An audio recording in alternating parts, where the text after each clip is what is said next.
Building Families in the Faith.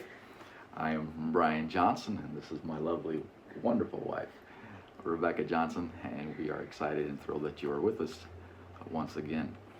We're going to continue talking about philosophy and principles of child rearing, and we obviously, if we don't have the Lord on our side and we're not seeking or following His principles and His guidance, we're not going to succeed.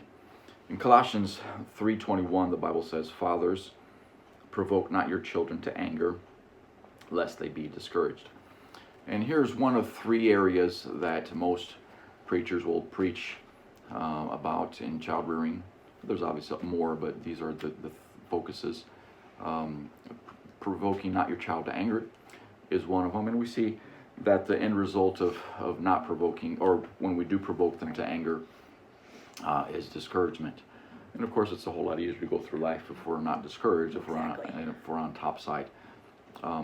So one of the aspects, or one of the things that we do need to keep in mind, is not to provoke our children to anger. Now, the biggest issue with this part is that most people don't comprehend how to do that and what that truly means. Right. Most parents are trying to be buddies with their kids. A lot of parents are trying to make friends with their kids, and thinking of this verse, thinking of not provoking them to anger. And that is not how you don't provoke your children to anger. Right. That will backfire, actually. And if you're focused on building a friendship relationship with your child, you will most likely fail in your child rearing. Right. And a lot of parents, now, we're not saying that at no point will you become friends with your child. If you follow the right principles, friendship will become a natural response. But being best friends with your 3-year-old is not wise. The friendship relationship will come later as they enter into high school and into college. We're into college and adulthood. So it is not that you won't be friends with your child, but that eventually you become friends. You move into that role as you go along, but that isn't where you begin being best friends. Right, and that's not your purpose, your primary purpose. It comes naturally if you train your child and you discipline your child and you rear your child properly. Right. You will have a strong friendship and a strong relationship with that child automatically by that process. The problem is when we're focusing on the friendship only, or that's what we're trying to achieve. Mm-hmm. When you're rearing your child properly, you'll have that friendship automatically. Right. Oh, yes. God wants us to have strong relationships. He wants us to love Him. He wants us to have a strong relationship with Him. Mm-hmm. He wants us to love each other. He wants us to have a strong relationship with each other. And He wants us to rear our children and have a strong relationship with them as well. And so as we obey His principles and we obey His philosophies, all those relationships will be very strong and very solid and very healthy. The problem is when we try to go the opposite direction out of God's philosophies and out of His principles and are focused on that friendship part of it, and then that's when the problems rise. Right. Also, we find in Proverbs 23, verse number 13. Proverbs number 23, starting in verse number 13. "Withhold not correction from the child, for if thou beatest him with a rod, he shall not die. Thou shalt beat him with a rod, and shalt deliver his soul from hell." Now here we see the discipline, here we see the correction, and it teaches us here that if we discipline our children, we will spare them from hell. And one of the biggest starting points for disciplining, the reasons for that, is because our children need to understand there's a consequence for sin. Yes. And we are God's first tool to teach our children that there are consequences. And He doesn't want them to find out when they die and go to hell that there's consequences for their sins. We as a parent, by disciplining our children and by spanking that child, we are teaching them that there are consequences for doing wrong. And as a infant, as a toddler, that discipline starts there, and there's not much training at that point yet. There is a lot of training there as well, but the discipline, we're not telling the 1-year-old why yet. We're disciplining, we're teaching them through discipline. And then as they grow older, we will train, and anyhow, we'll get to those details in just a second. But so here, our disciplining our children, we're preventing them from going to hell, and the how we're doing that is by teaching them there's consequences. And once they understand that there's consequences for their wrongdoing, once they understand there's consequences for sin, they of course won't want those consequences. We, by disciplining them, have provided in them a desire to not want to be disciplined. Right. And to be honest, it does begin very early on. We've been talking about infant pitfalls, and one of them can be the fact that parents think little Johnny or little Susie doesn't know what they're doing, and so they don't know what they're doing. And not only are you preventing them from hell, you are preventing them from serious injury. Yes. A toddler who is pulling up on things, and you happen to have forgotten your cup of hot boiling coffee on the table, and you have not trained them, you have not told them no, and smack their hand when they go to just grab whatever they feel like. You could be saving them from literally third-degree burns. Right. This isn't a joke. This is very serious. Little Johnny and little Susie need to be disciplined right from the get-go. When you say, don't stick your finger in the electrical socket, and they go back and you've already said no, then smack that little hand so that they learn, because the consequence, the slight pain of a hand smack is far less tragic than a third-degree burn, than an electrical burn, than some kind of tragedy. So this isn't a joke. This isn't, and what's really tragic in today's society is we really have a pagan culture. Yes. Who are saying, if you discipline your child, you're a hateful person and we're going to put you in jail. Well, number one, they are going to hell in a handbag, so they'll wake up to their consequence. Don't let them scare you into not disciplining your child. If you love them, if you want to protect them, and if you want them in heaven with you someday, this is absolutely the first step to that. How many children have died because they've been run over by a car because they were never taught to obey?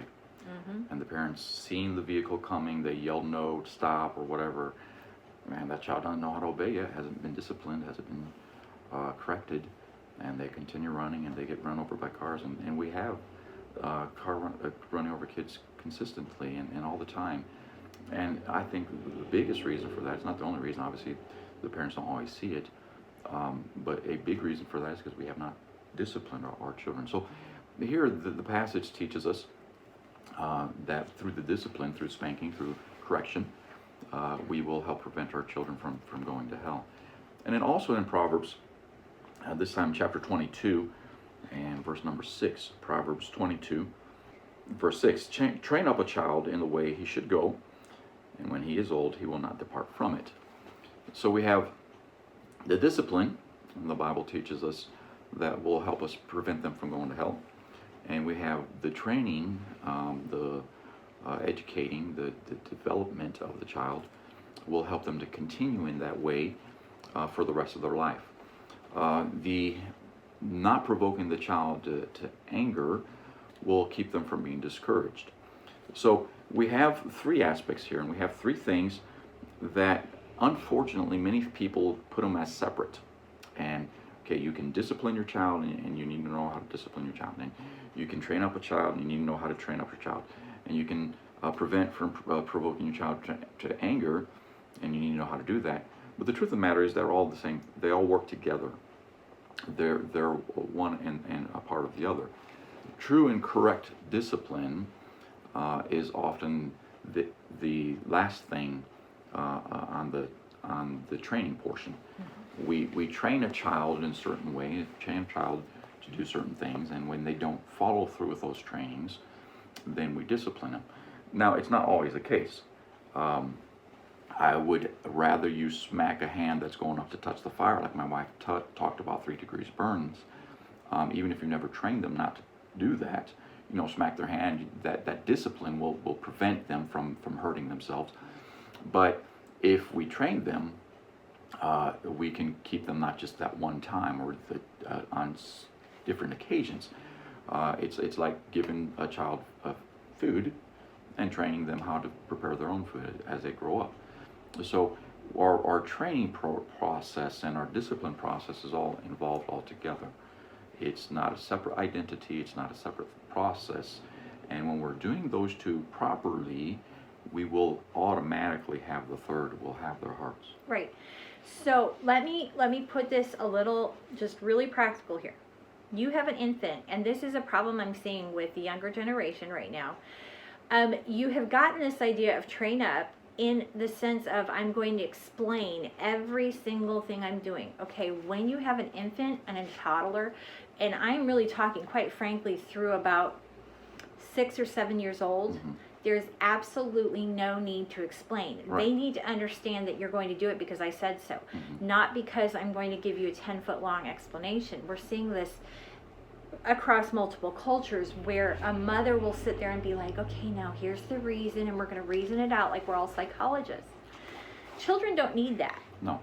Little children literally need, okay, and when we say training, we're talking about, okay, we're going to go to the store, and last time we went to the store, little Johnny threw a tantrum.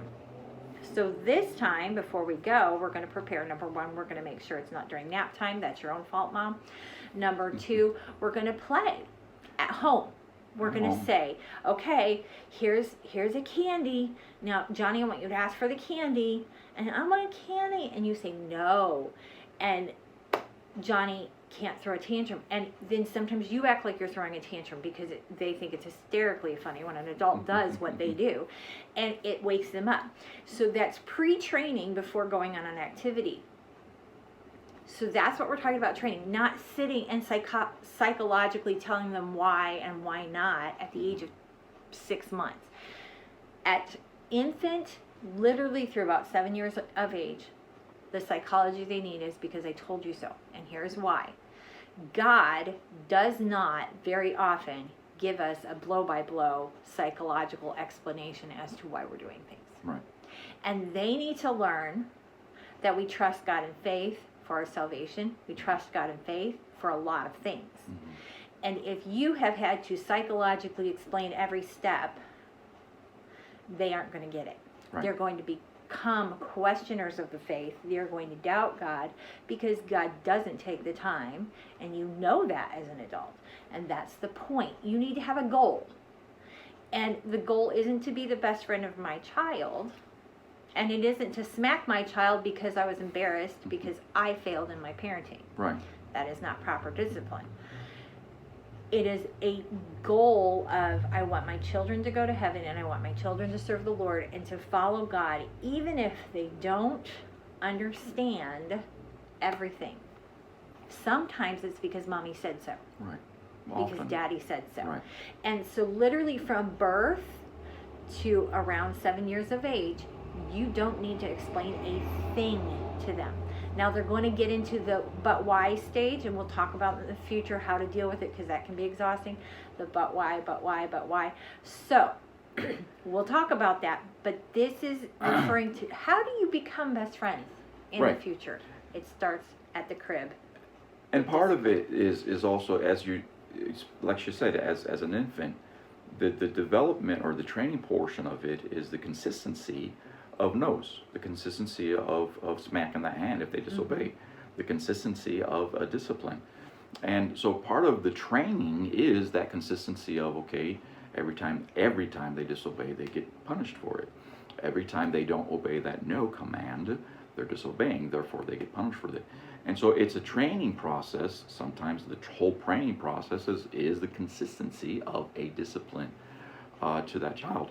And so there's a lot of things that we got to understand that they work together. The consistency of the discipline, the training, the yes, telling them why, but like my wife said, the telling them why, explaining why is not the primary or the first thing we ever do. They need to learn first, you obey because you're told.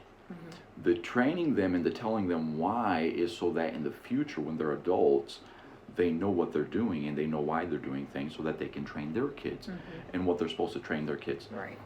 Telling them why they're doing things is not to keep them as a child or even as a young teenager from doing those things. Those things need to be just obedience, and we're teaching them obey, obey, obey, obey, irrelevant if you understand or not. Okay, that's first. Then we're going to train them and teach them. Okay, we do this because this is why. The Bible teaches us this and this and this about this process or this aspect or this danger or this whatever. And we're giving them the tools not as a child for when they're in our home, but we're giving them tools to understand why and how they're going to continue to live their life once they leave our home. That's why the Bible says, train up a child in the way he should go. We're teaching them how they should continue. Once they leave my home, they're not going to obey me anymore. At this point, they need to know why so that they continue to do what I've already taught them to do. Now, when they're first in the home, I'm teaching them, you obey me. You do this because I said so. And often, there's certain things that parents, you may not understand why you want them to do that or you don't want them to do that. You may see a teenager who you don't know exactly why you don't want your kid hanging out with them, and you just say no. You don't have to explain. You should not have to. And if you train your child properly, you won't have to. So we're telling them and we're teaching them, you obey. Now the training process is for the future. The training process is for that when they leave my home, they will continue to walk in the steps that I have already disciplined them and trained them to do while they're at my home. All this doing consistently and properly, and we'll teach you how to discipline them properly, and every time, the end product of a discipline session should be a stronger relationship with that child, not a weaker one. When I'm done spanking my child, or when I'm done correcting my child, that child needs to feel a stronger bond with me, or I did it wrong. Okay, and we'll teach you that further on down the road. So part of developing that bond, strong bond with your kid, is truthfully knowing how to discipline them correctly. And through the discipline, honestly, you're developing that bond. Right. And unfortunately, most parents don't understand that. Right. And you have to understand, these people out in the world that are telling you that if you spank your child, you're a monster, their whole goal is to literally to sever the tie between you and your child, so that they, the government, they, the wicked, pagan, hedonistic people, can control your child and his destiny. They don't want you to have any control in your home. They don't want you to be respected. They are not there to help you. They're there to hurt you. So please be aware of that. Yes, people are going to poo-poo this idea. They are going to be angry about it. They don't want what's best for you and your child. Right. So all three of these aspects, they work together. Okay. And now we focus more on one and the other at different times of their stages or whatever. But our discipline will be throughout the whole, from when they're born to when they leave our house. The training actually starts when they're born, and that goes on even beyond when they leave our house. The provoking not to anger is a process of doing these two correctly. And when you train properly and you discipline properly, you will not provoke your child to anger. When you discipline incorrectly, that is the biggest reason parents provoke their children to anger. It's the lack of proper justice. Being either their brother or their sister being treated unjustly, or them being treated unjustly. Anyhow, we don't have the time to go into that right now, but these three work together, and we will teach you and train you as we go along here. Different steps of each of those, and each of those are done a little bit differently at each stage of their life as well. And it's always a learning process, and you continue. Our kids are all married, and we're learning now how to continue to train them as married parents, or as married children and adults now. So it's a process. It's a continuation. It's something that never ends. The parents, you're always parents, and you always need to have that involvement with your children. But if you don't have it as a kid, as a baby, you will not maintain it as an adult. Thank you for being with us again for one more episode of Building Families in the Faith. Hopefully we're of help today, and hopefully we'll see you again next week for our next episode of Building Families in the Faith. God bless.